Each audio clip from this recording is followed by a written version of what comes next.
रोजाना खबर रखे सब पे नजर। लाइक कीजिए, शेयर कीजिए और सब्सक्राइब कीजिए हमारे चैनल को। नमस्कार, इस बड़ी खबर के प्रायोजक हैं फ्रेंड्स ट्रेवल्स। सभी प्रकार के कारों के लिए संपर्क करें। विदेश में यात्रा करनी हो या देश में, फ्रेंड्स ट्रेवल्स के लिए संपर्क करें और आज ही मिलें। Shri Balaji telecom mobile world Lal Kurti, सबसे सस्ता मोबाइल फोन का वादा, साथ में कई गिफ्ट्स और एक देसी एसी फ्री।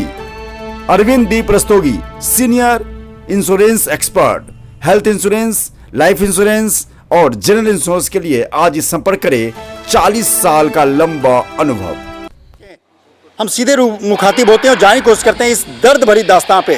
जब राजीव बंसल सदर बाजार के जब इन्होंने मुझे घटना की जानकारी दी तो मैं मर्माहत हुआ। इनकी बातें सुन के मैं आंसू भी निकल आए। हलवाई के नाम से अच्छे जाने जाते थे सदर बाजार में। आज हमारे सिर पे कोई नहीं है तो हम कुछ भी नहीं है, हमारी कुछ भी नहीं है। नहीं, बिल्कुल आप शांत रहिए। बिल्कुल कुछ नहीं है। आज विधायक जी ने पुलिस पर साहब आपका एफआईआर दर्ज होगा, हम आपके साथ हैं। क्या मामला क्या हुआ है? रात को क्या हुआ है? कुछ भी नहीं हुआ, थोड़ा काम करवा रहे थे हम तो हमारे घर में आ गया, दरवाजे खुले थे। नमस्कार, रोजाना खबर में आप सभी का हार्दिक स्वागत है। मैं हूं विभूति कुमार। मेरठ की धड़कन रोजाना खबर तमाम उन जन सरोकार और संजीदा मुद्दों को लेना चाहता है ताकि आम जनमानस का कल्याण हो सके। सवाल यह है कि एक बहुत अच्छा स्लोगन है, यत नारस्तु पूजन्ते रमंत्र तत् देवता। ये योगी सरकार का मूल मंत्र है। नारी सशक्तिकरण, मिशन शक्ति, नारी शक्ति जैसे तमाम स्लोगन के साथ योगी सरकार काम कर रही है और योगी सरकार काम करती भी रहेगी। लेकिन सवाल ये है कि जिस तरीके से पुलिस प्रशासन तक वो बात नहीं पहुंच पा रही है, इसके पीछे कारण क्या है? कोई भी मामला हो सकता है, आपसी विवाद भी हो सकता है, लेकिन किसी के घर में घुसकर हमला करना और महिलाओं को, खासकर विधवा महिलाओं को मारना पीटना, उनकी नाबालिग बेटियों को मारना पीटना कहाँ तक जायज़ है? घटना को 6 दिन बीत गए हैं। रोजाना खबर ने आज इस मुद्दे को उठाया है और इस मुद्दे को उठाने के बाद विधायक अमित अग्रवाल जी ने आज पीड़ित महिलाओं को अपने घर बुलाया, अपने ऑफिस बुलाया, कैंप कार्यालय पे, और उनकी बात सुनी और अपने स्तर पर जो चौकी इंचार्ज है उनको हड़काया है कि योगी सरकार में नारी पे जो अत्याचार हो रहा है, नारी शक्ति पे, वो बर्दाश्त नहीं किया जाएगा। विधायक जी अपने लेवल पर काम कर रहे हैं, लेकिन हम वस्तु स्थिति जानना चाहते हैं कि आखिर मामला क्या है। 29 तारीख या 28 या 29 तारीख की रात की घटना है जिसने हमला किया है। कोई भी मुद्दा, लड़ाई झगड़े का कुछ भी हो, लेकिन किसी घर में हमला करके और इन महिलाओं के पीटना, और जिस तरीके से ये घर में कोई पुरुष नहीं है, सास हैं, बहू हैं, इनकी 2 बेटियां हैं। सवाल ये है कि जिस तरीके से इस मेरठ महानगर में संभ्रांत क्रांति भूमि में महिलाओं पे, 4 महिलाओं पे रात के अंधेरे में हमला किया गया, ये कहाँ तक जायज़ है? सवाल यह है कि अगर विवाद कितना भी पुराना हो, लेकिन आपको कोई सर्टिफिकेट नहीं देता है कि आप इन महिलाओं पे, पुरुष रहित घर में महिला पे हमला कर सकें। हम सीधे मुखातिब होते हैं और जाने की कोशिश करते हैं इस दर्द भरी दास्तां पे। जब राजीव बंसल सदर बाजार के जब इन्होंने मुझे घटना की जानकारी दी तो मैं मर्माहत हुआ। इनकी बातें सुन के मैं आंसू भी निकल आए। लेकिन सवाल यह है कि आखिर ये आंसू पुलिस प्रशासन के क्यों नहीं निकलते? माता जी नमस्कार, कैसी हैं आप? आप तो अच्छी नहीं होंगी, मुझे पता है। सबसे पहले अपना परिचय दे दीजिए कि आप किस परिवार से आती हैं और कहाँ रहती हैं? हम नामी और घंटे वाले हलवाई के नाम से अच्छे जाने जाते थे सदर बाजार में। आज हमारे सिर पे कोई नहीं है तो हम कुछ भी नहीं है, हमारी कुछ भी नहीं है। नहीं, बिल्कुल आप शांत रहिए। बिल्कुल कुछ नहीं है। आज विधायक जी ने पुलिस पर साहब आपका एफआईआर दर्ज होगा, हम आपके साथ हैं। क्या मामला क्या हुआ है? रात को क्या हुआ है? कुछ भी नहीं हुआ, थोड़ा काम करवा रहे थे हम तो हमारे घर में आ गया, दरवाजे खुले थे हमारे, कोई चोरी नहीं कर रहे। आपका जो दुकान है घंटे वाले के हलवाई वाले, वो अब हम बंद है अभी? केस जीत, हाँ जी वो बंद है। और ये जो हमला किया है वो उसके पिता बाहर फर लगाते थे? हाँ जी। अच्छा, तो आप कह रहे दुकान हमारा है? दुकान हमारी। चलिए, सिविल मुकदमा इन्होंने जीत लिया भी है, मुकदमा जीत भी लिया है उन्होंने, जो फर्जी मुकदमा दायर किया तो जीत भी लिया है। लेकिन सवाल यह है कि अगर मैटर कुछ भी हो, आप इन महिलाओं पे रात के अंधेरे में घर पे हमला कैसे कर सकते हैं भाई? सवाल यह, उससे ज्यादा तो दिक्कत पुलिस प्रशासन की है कि पुलिस प्रशासन ने 6 दिन बाद भी मुकदमा दर्ज नहीं किया और इनके हाथ में चोट है और ये मेडिकल तक नहीं कराया गया। हद है, मतलब कम से कम मेडिकल तो कराए, बाद में जांच में रिपोर्ट जो भी आए। तो क्या हुआ? कितने बजे रात की बात है, किस दिन की बात है? 10 बजे की, 28 तारीख की रात की बात की है। जी। 29 को हम सुबह गए, 28 की रात को मैं 1 बजे घर आई हूँ। मैं अकेली गई, मेरी पोथियाँ अकेली थी घर में, बहू के चोटें लगी हुई थी, वो जाने लायक नहीं थी। मैं अकेली गई थी, मेरा भी नाक में से खून निकला नहीं हुआ हुआ था। क्या, हादसा कब हुआ, कैसे आए वो लोग अंदर, कैसे आए, वो कैसे हमारा स्कूटर अंदर करना था, शटर थोड़ा छोटा वाला रखा आने जाने के लिए, वो खुला था। उससे अंदर आके, अंदर कुंडी लगी हुई थी और उन्होंने शीशे तोड़ के, दरवाजा तोड़ के फिर अंदर आए हैं ये। अच्छा, तो घर के हमारे अंदर सदर, अच्छा घर के अंदर। कितने बजे रात की बात है ये? 10 बजे की बात 10 बजे रात को कितने लोग होंगे? कोई 15-20 लोग होंगे, पुलिस वाले भी थे और इनके नौकर, सब घर की फैमिली के सब लोग थे।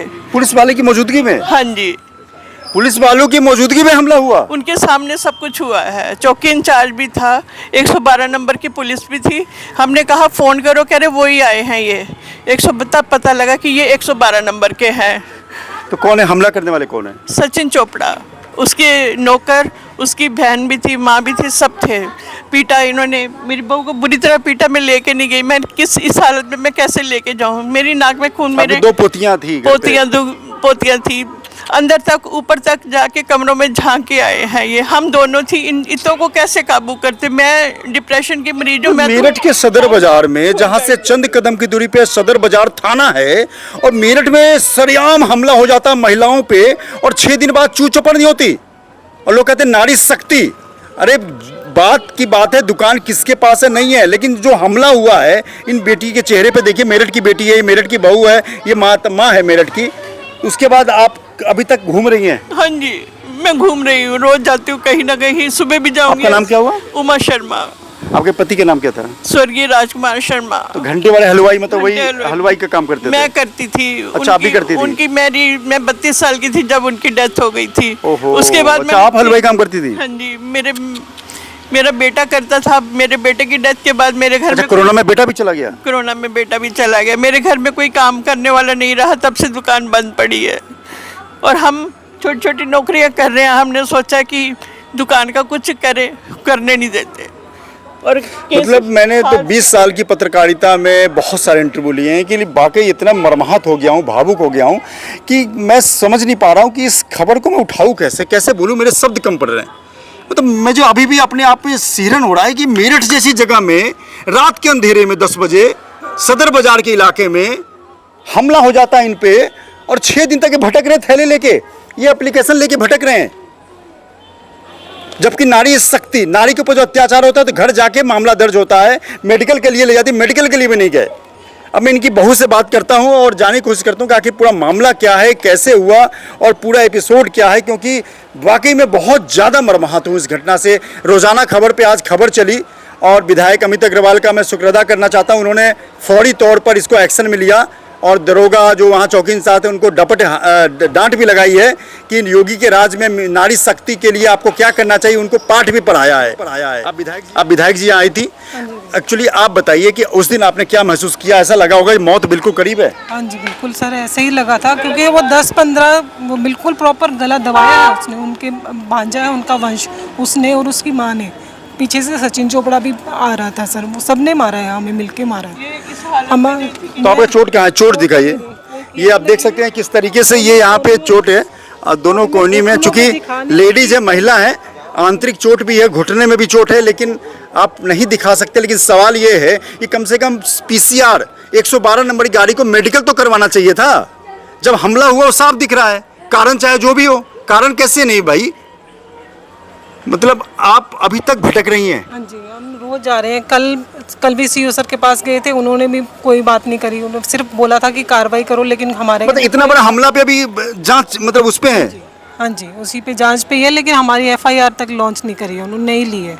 हम कब छोटे से मामले पे महिला को कोई बीच रोड पे फुर्तियाँ कस दे तो आप FIR दर्ज कर लेते हैं, बुलडोजर चला देते हैं और पता नहीं क्या क्या कर देते हैं। और इस तमाम 4 महिला घर में है, 2 विधवा हैं और 2 बेटियां हैं, उसके बारे में भटक रही हैं, अपना सबूत लेके भटक रही हैं, तब यह हाल है।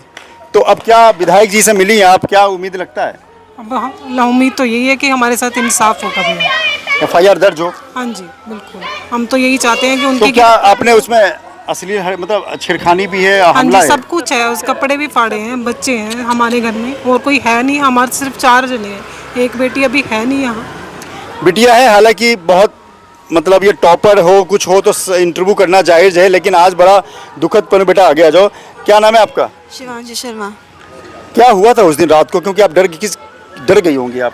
हाँ, वो हुआ तो यही था कि क्योंकि जब हमने काम शुरू करा था तो हमारी दुकान में जो शटर है वो उन्होंने बजाने शुरू करे और उन्हें पता चल गया कि जैसे हमारे शटर में ताला नहीं लगा हुआ था, वो उन्होंने घुस गए घर में और क्या कहते हैं काफ़ी मारपीट करी। मैं और मेरी दीदी तो ऊपर कमरे में ही थे, नीचे नहीं गए थे। मम्मा और दादी ने मना कर दिया था, पर बाद में जब मम्मा ऊपर आई थी तब हमने देखा था, तब हमें क्योंकि आवाज़ें तो आई नहीं। आपको भी हमले घटना में चोट उठ लगी? आपको भी? नहीं, हमारे को चोट वोट नहीं लगी, पर जिस कमरे में हम थे वहाँ तक पुलिस और क्या कहते हैं वो सचिन चोपड़ा का जो बहन का बेटा है वंश, वो कमरे तक आया था देखने की क्या कहते हैं कौन है तुम्हारे घर में, हमें आप बताओ। उस दुकान में आप काम करने की कोशिश में भाई खाने कमाने वाला घर में कोई नहीं है, ये महिलाएं खुद खाती हैं और इन बच्चों को पढ़ाती हैं, लेकिन तो उसमें कुछ काम कर रहे थे, उसको वो लग गई भनक। हाँ जी। तो क्या चाहते हैं आप? आपने योगी सरकार की मिशन नारी शक्ति सुना, आप बेटी हैं, बेटी बचाओ बेटी पढ़ाओ, या योगी सरकार क्या आप समझती हैं कि इतना लेट हो रहा है? हाँ, तो मेरा तो मेन तो यही है कि सचिन चोपड़ा को जैसे आप अगर वो कुछ है बाजार में कोई पोजीशन पे, तो इसका मतलब ये नहीं है कि वो कुछ भी कर सकता है, तो उसके खिलाफ तो स्पेशली कोई एक्शन लेना चाहिए। और जैसे जो हमला हुआ है रात में, इतना बड़ा हमला हुआ। हाँ जी, इतना बड़ा हमला हुआ है और पहले भी बहुत बार हुआ है कि हमने अगर चाहे अपने ही घर में थोड़ा सा काम कराने लगते हैं तो वो ऐसे करते हैं कि जैसे ही पुलिस, उस समय भी पुलिस लेके आ जाते हैं कि बस कि ये काम जैसे ही हम शुरू करते हैं कि रोक दें, कि बिल्कुल काम शुरू होते ही रोक दें, और बस पुलिस के फिर हम चक्कर ही लगाते रह जाते हैं, पुलिस भी कुछ नहीं करती। बहुत सवाल है, सरकारें बदलती रहती हैं, लेकिन कुछ मीडिया में खबरें आती हैं कि योगी में यूपी में बड़ा अच्छा काम हो रहा है, मेरठ में अच्छा काम हो रहा है, लेकिन इन लोगों को देख के तो लगता नहीं कि पुलिस प्रशासन, पुलिस अलर्ट है इन महिलाओं पर अत्याचार को लेकर। सवाल ये है कि हम कुछ और लोगों से, व्यापारियों से बात करेंगे, लेकिन आज विधायक अमित अग्रवाल ने इनकी बातें सुनी है, एक बहन नहीं आई है इनकी, और तमाम चीज़ों को लेकर जो माँ के दर्द हमने महसूस किए हैं, जो ये आंखों में आंसू हैं, ये आंसू पोंछने वाला बेशक इनके घर में कोई मर्द ना हो, लेकिन कुछ व्यापार के ऐसे लोग हैं, राजीव बंसल, तमाम लोग ऐसे व्यापारी हैं जो इनके साथ खड़े हैं। अमित अग्रवाल भी इनके भाई बनकर इस मुद्दे को देख रहे हैं और मैं भी इनका बेटा बनकर इस मुद्दे को देखता रहूँगा। लेकिन सवाल ये है कि आखिर महिलाओं पे अत्याचार और इन आंसुओं को मैं दिखाना चाहूँ कैमरा पर्सन से, किस प्रकार से रो रही हैं, इन आंसुओं का जवाब कौन देगा?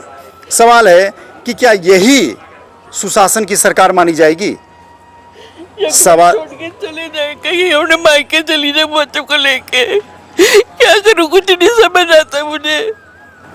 नहीं, बिल्कुल आप रोइए मत, विधायक जी ने अभी बात किया है। सवाल है कि अमित अग्रवाल जी ने 6 दिन बाद हमारे रोजाना खबर की पहल पर इनको बुलाया है, इनसे मीटिंग करी है और मीटिंग करने के बाद जाना है, पूरी बातचीत होने के बाद, सच्चाई जानने के बाद उन्होंने रोजाना खबर को बताया है कि पुलिस प्रशासन से बात हुई है और कार्रवाई होगी, और होगी तो दिखेगी भी, और रोजाना खबर भी देखेगा और सब देखेंगे। विभूति रस्तोगी, रोजाना खबर, सब पे नजर।